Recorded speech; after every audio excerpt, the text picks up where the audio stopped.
I'm Cici Battle, and today I am the face of America.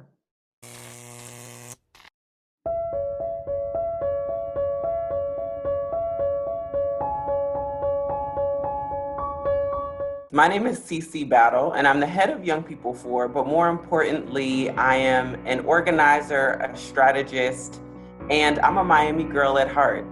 That's who I am and what I do. I'm a product of my parents, of my community. So I was born in Denver, Colorado, but raised in Miami, Florida. And my mother is a sign language interpreter, and my father is a pastor. My uncle was the first Black president of the Teamsters Union in South Florida for over 20 years. So I grew up with the community being at my dinner table. So in terms of the way that I look at the world and the way that I look at justice, it's rooted in two things. I introduce myself as an organizer, and for me that means people are my currency. Everything is possible if you're surrounded by the right people and you do it in community and collaboration. So that's one.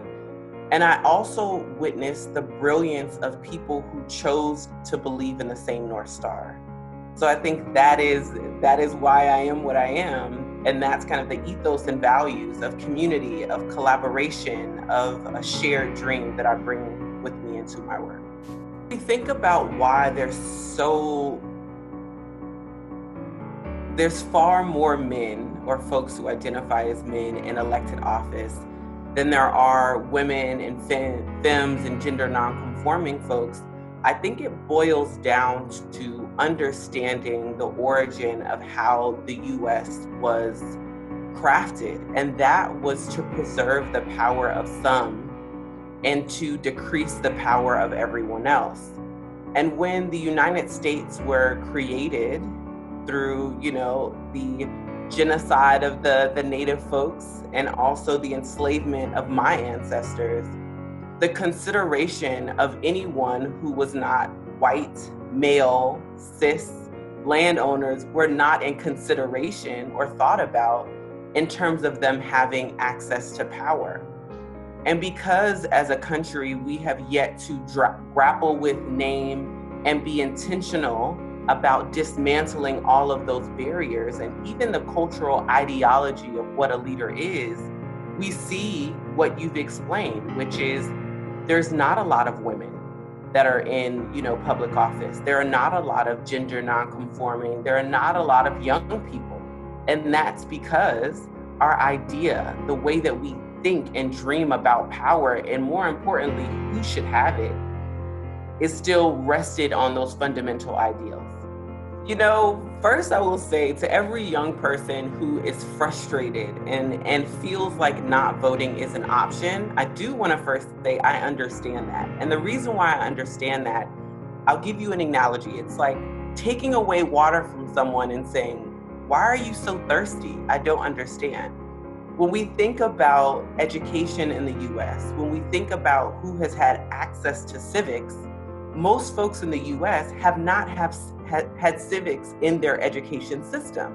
So it is very interesting for us to expect for people to understand how their day-to-day frustrations correspond or correlate with the political process. So we have actively defunded from education and then expect people to make quote unquote educated decisions in their best favor.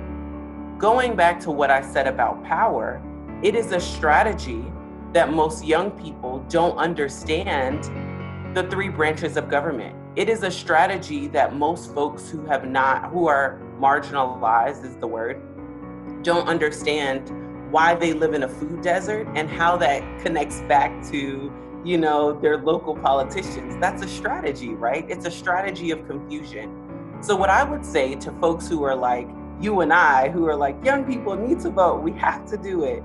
The secret sauce is this, super easy. Name the history. Name that their feelings are valid. Name that the reason why they don't have access to certain information is valid. That's the first step. The second is to stop piecemealing elections. Give young people the full picture. I'll give you an example. In 2016, similar to what you said, the narrative with a lot of young people, rightfully so, was I don't like Hillary, I don't like Trump, I'm not voting. But imagine if we said, okay, let's think about the big picture. What is our North Star? What are we trying, what type of country or community are we trying to create? And let's put this 2016 election into context. And what that does is it says, okay, I am participating in this as a path to power, but I also understand that I have to continuously participate. What we do is we piecemeal the elections, and then young folks are frustrated by the lack of progress. So that's the second thing. Give folks the whole picture. Stop piecemealing.